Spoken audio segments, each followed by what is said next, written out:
Olá, vamos tratar do lançamento tributário.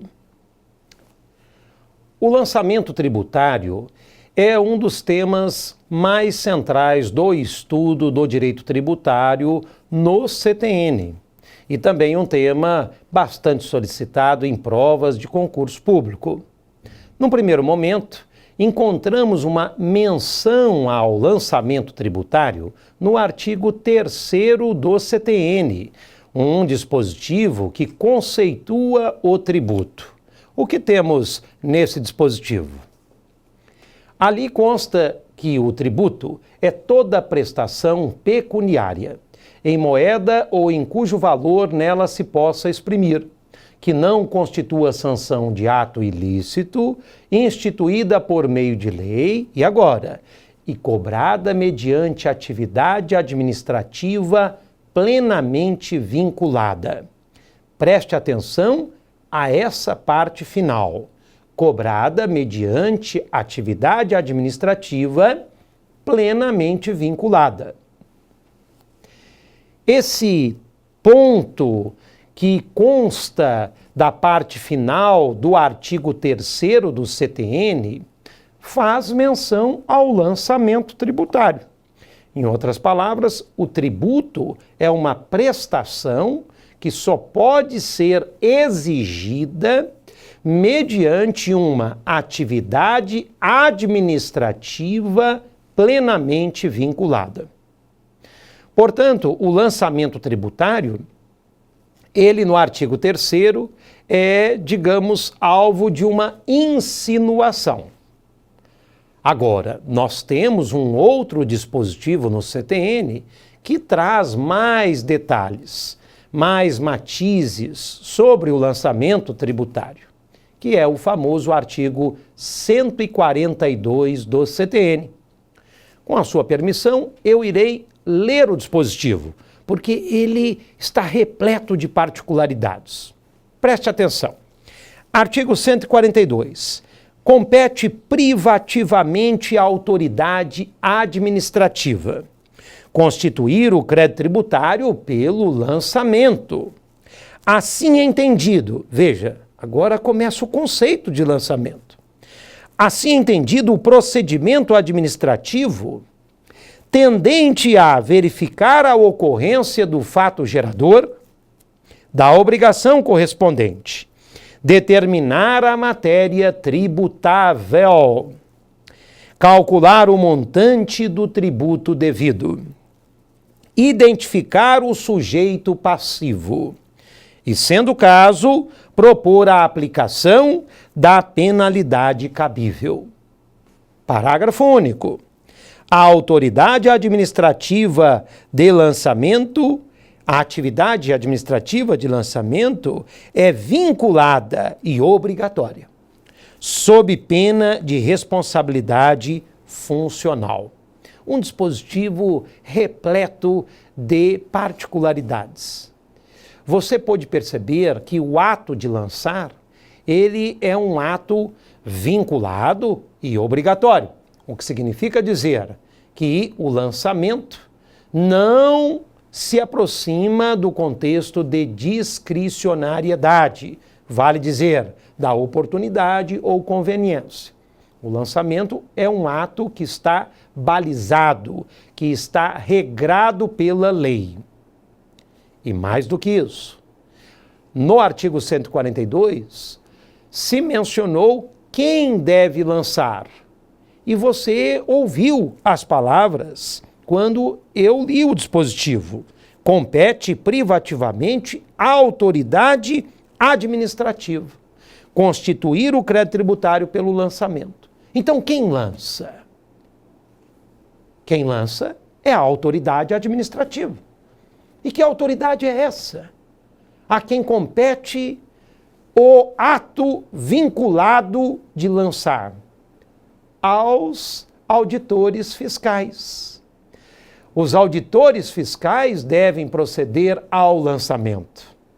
Nós temos na órbita federal o auditor fiscal da Receita Federal do Brasil, Na órbita estadual, os agentes fiscais de renda ou fiscais do Estado, o nome do cargo varia de Estado para Estado. E na órbita municipal, da mesma forma, os auditores fiscais municipais. Insisto, o nome do cargo varia de município para município. De modo que essas são as autoridades exatoras, as autoridades fiscais a quem compete o ato privativo de constituir o crédito tributário pelo lançamento. E sobre este aspecto também precisamos enfatizar. Você notou que o 142 indica que o lançamento é um ato constitutivo do crédito tributário. Embora a doutrina polemize essa assertiva, se nós nos fiarmos à literalidade do dispositivo, não haverá a menor dúvida. Está escrito, eu acabei de ler. O lançamento, ele constitui o crédito tributário. Portanto, ele é um ato constitutivo do crédito tributário, operando efeitos ex nunc. Diferentemente, quando estamos observando o lançamento em associação à obrigação tributária que lhe é pré-existente, poderíamos também, sem medo de errar, afirmar que o lançamento opera efeitos ex tunc, apresentando-nos como um ato declaratório. E será que no artigo 142 nós podemos observar essa associação? Sim, vamos notar. Aqui se disse que o lançamento, ele tende a verificar a ocorrência do fato gerador da obrigação correspondente. Ora, quando o lançamento tende a verificar a ocorrência da obrigação que lhe é correspondente, isso representa o quê? A faceta de um ato declaratório, que opera efeitos ex tunc. Por quê? Porque na relação jurídico-tributária, nós vamos ter em um momento a obrigação tributária, que surge com o fato gerador, e num momento de quantificação e qualificação dessa obrigação tributária, portanto, um momento posterior, o crédito tributário, que surge com o lançamento. Então, em outras palavras, você que está acostumado com os meus escritos ou com as minhas aulas, já verificou a nossa linha do tempo. Nós temos hipótese de incidência, temos o fato gerador, temos a obrigação tributária, o lançamento e o crédito tributário. Então, o lançamento, ele constitui o crédito, operando efeitos ex nunc, né, e se mostra como um ato constitutivo. Mas ele declara a obrigação tributária pré-existente. Então, nessa medida, ele se mostra como um ato declaratório, operando efeitos ex tunc. E os concursos? Como exploram esse aspecto? Nas raras vezes em que o tema foi cobrado, as bancas preferiram adotar essa postura mais abrangente, menos restritiva, entendendo sim o lançamento com uma feição mista, ora constituindo o crédito tributário, isso está escrito no 142, ora declarando uma obrigação tributária pré-existente. Portanto, a feição mista é essa. O lançamento é um ato constitutivo do crédito e declaratório da obrigação tributária pré-existente. Eu recomendo que você fique com essa visão mais abrangente e não adote apenas uma, ele é constitutivo do crédito ou ele é apenas declaratório da obrigação. A natureza mista do lançamento parece ser, né, a postura mais adequada, essa postura conciliatória, podemos assim dizer. Mas, voltando os olhares para o artigo 142, nós vamos perceber também que o lançamento serve para calcular o tributo devido. O que significa isso? Bem, uma vez surgida a obrigação tributária com o fato gerador, haverá o dever de pagar o tributo devido. E esse dever, sabemos que é a obrigação tributária principal. Agora, como se trata de um dever, é possível concluir, sem grande esforço, que aquele devedor poderá adimplir a obrigação, pagando o tributo, ou poderá, diferentemente, não a adimplir. E isso vai gerar o quê? O não pagamento do tributo. Bem, se a relação jurídico-tributária ela existisse até esse momento, nós poderíamos ter o ente credor, que é o Estado, frustrado nesse momento. Porque o devedor teria resolvido não quitar o tributo e o Estado ficaria sem receber. É nesse contexto que o lançamento ele vem quantificar uma obrigação tributária e vem qualificá-la também. Quantificar no sentido de que o Estado, privativamente, por meio das autoridades fiscais, poderá apontar num documento de cobrança que o fulano deve 1.000, que o Beltrano deve 800, que o Cicrano deve 400. Esse é um ato de quantificação do dever. É um ato de concretização da exigibilidade na relação jurídico-tributária. Por isso que nós falamos que o lançamento ele está para a exigibilidade, enquanto a obrigação tributária está para o dever. Eu vou até repetir essa frase, muito cobrada em concurso. O lançamento está para a exigibilidade, enquanto a obrigação tributária está para o dever. E isso nos mostra que o lançamento ele está umbilicalmente ligado à obrigação tributária, quando pretende quantificá-la e qualificá-la. Daqui surgem duas expressões latinas relevantes, né, que o lançamento ele vai apurar o quantum debeatur, quer dizer, o quanto devido, e também vai apurar o an debeatur. O que é o an debeatur? É o se devido. Então, naquele auto de infração lavrado pelo auditor fiscal da Receita Federal do Brasil, né, que pretende cobrar ali as contribuições do PIS e da COFINS, nós vamos ter que a empresa XYZ deve R$1 milhão. Quantum debeatur. Né, foi apurado o valor documentalmente naquele auto de infração. E que a empresa XYZ deve R$1 milhão relativamente a PIS e COFINS, né, que correspondem aos fatos geradores ocorridos no mês tal. Opa, nós temos o an debeatur aqui, o aspecto material da hipótese de incidência concretizado naquele documento de cobrança, que é o auto de infração.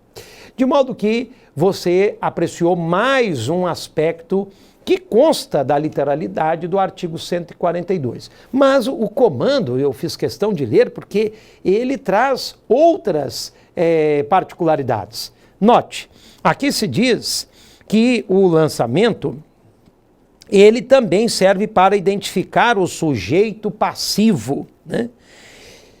E esse dado é muito importante. Vamos explorá-lo. Nós sabemos que o sujeito passivo é um dos elementos estruturantes da reserva da lei tributária. Em outras palavras, é a lei que deverá indicar quem é o sujeito passivo, o devedor do tributo. Quem é o devedor do IPTU? Bem, é a lei ordinária municipal do IPTU do município tal, que vai dizer que é o proprietário do bem imóvel, ou o titular do domínio útil, ou o possuidor com animus domini. E tradicionalmente são esses os sujeitos passivos legalmente determinados quanto ao IPTU. Agora note, o lançamento tributário, como um procedimento administrativo e vinculado de exigibilidade do tributo, ele vai concretizar naquele documento aquilo que prévia e abstratamente a lei definiu como sujeição passiva. De novo, o lançamento ele concretiza documentalmente o devedor, que foi previsto abstratamente na norma. Então, se só houvesse a norma como estipuladora, do ponto de vista abstrato, de um devedor, talvez não fosse possível exigir do João, do Pedro, do Manuel o tributo devido. O lançamento, ele concretiza aquele aspecto prévio e normativo que consta da norma quanto à sujeição passiva. Por isso que o 142 mencionou que o lançamento, ele serve para identificar o sujeito passivo. Mas, entendamos, a identificação ela é prévia e abstrata na norma, mas a concretização ela é consequente e documental no lançamento tributário. E já caminhando para os aspectos derradeiros aqui desse dispositivo farto, né, nós temos o quê? Que o lançamento, ele também pode servir para propor a aplicação de penalidades. O que significa isso? Você sabe que o tributo não se confunde com a multa. E isso está até no artigo 3º do CTN, que foi mencionado no início dessa fala.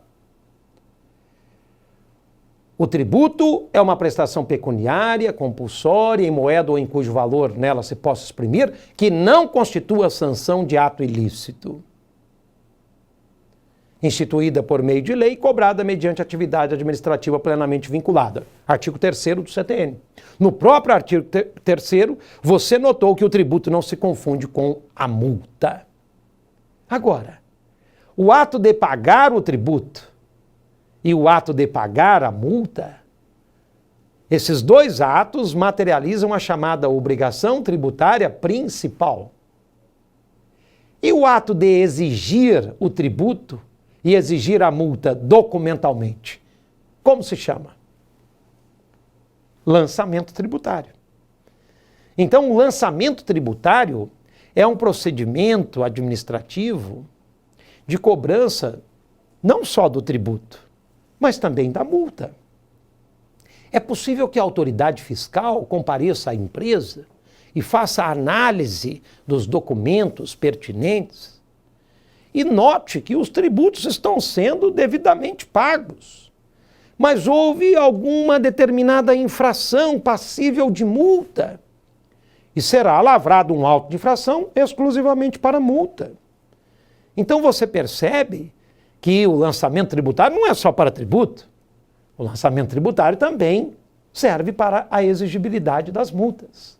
Por isso que, num rigor elogiável, o artigo 142 mencionou, né? E sendo o caso, né, o lançamento servirá para propor a aplicação da penalidade cabível. Então, essas observações até aqui apresentadas, penso, elas foram suficientes para nós vencermos o caput, sobretudo, do artigo 142. Mas não percamos de vista que o parágrafo único menciona que o lançamento é uma atividade vinculada sob pena de responsabilidade funcional. Então, apenas algumas palavras extras sobre esse aspecto.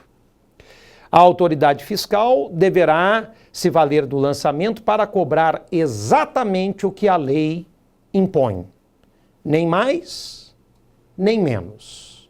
Porque se assim ela agir, ela estará atuando no campo da discricionariedade. E o lançamento tributário não se coaduna com os limites da oportunidade e da conveniência na atividade que é a de lançar, que é a de cobrar o tributo, que é a de cobrar a multa. O lançamento ele é um ato balizado pela lei, sob pena de responsabilidade da autoridade exatora. E que responsabilidade é essa? O parágrafo único mencionou que a responsabilidade poderá ser funcional, mas sabemos nós que ela não se resume à funcional. A depender, né, da abrangência do contexto delitivo da autoridade fiscal, poderemos ter a responsabilização criminal e até mesmo a responsabilização de ordem civil. Então é uma responsabilização ampla, que não se resume apenas ao âmbito da órbita administrativa, ou seja, da chamada responsabilidade administrativa ou funcional. Essas foram as observações acerca do conceito de lançamento. Um dado que é fundamental que você saiba, além do conceito, diz com os tipos de lançamento. Quais são eles? Nós temos 3 tipos de lançamento e eles existem em razão da atuação do contribuinte auxiliando a autoridade fiscal no ato de lançar. Nós podemos ter uma atuação expressiva, podemos ter uma atuação menor e podemos ter uma inexistência desse auxílio. Conforme ocorrer os contextos que eu rapidamente expus, nós teremos os tipos de lançamento. Passo a explicar. Quando o fisco já dispõe de todos os dados para concretizar o 142 do CTN, ou seja, constituir o crédito tributário por meio do lançamento, prescindindo do auxílio do contribuinte, nós teremos o famoso lançamento direto. Você vai se lembrar do nome direto pelo próprio contexto. O fisco já dispõe de todos os dados, não precisa do auxílio do contribuinte, lançamento direto. Sinônimos: de ofício ou ex ofício. Então são 3 nomes para a mesma realidade: lançamento direto, lançamento de ofício ou ex ofício. Exemplos de tributos: o IPTU. Não é? O fisco já dispõe de todos os dados para exigir a alíquota à base de cálculo. Não precisa o contribuinte se dirigir à prefeitura para informar esses dados. Não é? O fisco já dispõe desses dados. É claro que se houver uma alteração no bem imóvel, não é fundamental que o fisco tome conhecimento para poder eventualmente retificar o lançamento do IPTU, mas em condições normais, o exemplo clássico e eloquente de lançamento direto se dá com o IPTU. Eu citaria também as taxas e as contribuições de melhoria. São muito bem citadas aqui como indubitáveis exemplos de lançamento direto. Número 2, lançamento misto ou por declaração. O que significa esse lançamento? Como o próprio nome indica, lançamento misto, há uma atuação conjugada do fisco e do contribuinte na constituição do crédito tributário. É claro que o contribuinte aqui, ele vai apenas auxiliar o fisco. O lançamento é um ato privativo do fisco, conforme você notou na literalidade do artigo 142 do CTN. Então, esse auxílio se dá por meio da entrega de uma declaração. Ali, o declarante vai fornecer dados ao fisco com os quais a autoridade fiscal conseguirá exigir o tributo. Um exemplo bem ilustrativo ocorre no âmbito do imposto sobre a importação. Quando a empresa importadora pretende trazer para o nosso território bens de outro país, consequentemente importando-os, né? Essa empresa precisa comparecer à Receita Federal do Brasil, no porto, no aeroporto, preencher um documento que é a declaração de importação, e a Receita Federal do Brasil, que atua naquela zona alfandegária, né, vai se valer daquelas informações prestadas pelo declarante, né, para proceder à conferência daquele bem importado, né, no aeroporto, no porto, e permitir o decorrencial desembaraço aduaneiro mediante a recolha do imposto de importação. Então, note, a Receita Federal do Brasil consegue cobrar o imposto de importação mediante a informação do declarante. Por isso que nós temos esse tipo de lançamento, o lançamento misto ou por declaração. Né? E até o artigo 147 do CTN detalha esse contexto. Só o imposto de importação? Não. Podemos aqui citar o imposto de exportação e até mesmo o ITBI. Né? Há uma certa polêmica na exemplificação de tributos quanto a esse tipo de lançamento, mas em linhas gerais seriam esses 3 bons exemplos. E agora temos o terceiro e último tipo de lançamento, o lançamento por homologação ou autolançamento. O que significa esse tipo? O lançamento por homologação é o mais famoso do Brasil. Ele corresponde a quase a totalidade dos tributos brasileiros. Em palavras simples, podemos falar que todos os tributos lá fora são lançados por homologação. Menos um IPTU, menos uma taxa, menos uma contribuição de melhoria. Você pode, assim, se portar e estará falando bem, não com todo o rigor, mas estará muito bem. Aqui nós temos o ICMS, temos o imposto de renda, temos as contribuições, PIS, COFINS, temos o ISS, a maioria dos tributos no Brasil. E como funciona a sistemática do tributo lançado por homologação? O auxílio do contribuinte é expressivo. O contribuinte calcula o tributo mediante a identificação da alíquota e da base de cálculo, preenche a guia de pagamento e paga o tributo, só cabendo ao fisco o trabalho de homologar aquele procedimento prévio. Então, o que o fisco faz é uma conferência, uma homologação. E se você notar bem, é o que acontece no mundo, não é, nosso. Nós temos o comerciante circulando mercadorias e pagando o ICMS e o fisco vai conferir. Temos o imposto de renda, nós entregamos a declaração de imposto de renda, pagamos o nosso imposto e o fisco vai conferir. E essa conferência, num outro momento, você verificará que ela se dá no prazo de 5 anos, o chamado prazo de decadência. De modo que o lançamento por homologação é o mais importante do Brasil.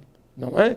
É ele que corresponde a quase todos os tributos e você tem que prestar bastante atenção a essa modalidade. Qual um artigo que deve ser lido para você se aproximar dessa sistemática tão famosa? É o 150 do CTN. Tá bem? Então, 147 para lançamento misto. No caso do lançamento direto, eu citaria o 149. Vale a pena você passar os olhos também nesse artigo. Com isso, nós aprendemos o conceito de lançamento, estudamos os 142 do CTN, combinado com o artigo 3º, e mais para o final da nossa exposição, nesse momento, estudamos os tipos de lançamento. Lançamento direto, lançamento misto e lançamento por homologação. Penso que essa visão, ainda que resumida, desse importante tema do direito tributário, venha a ser muito útil quando você encontrar os testes afetos a esse contexto. Desejo-lhe boa sorte, bons estudos. Até a próxima. Tchau, tchau.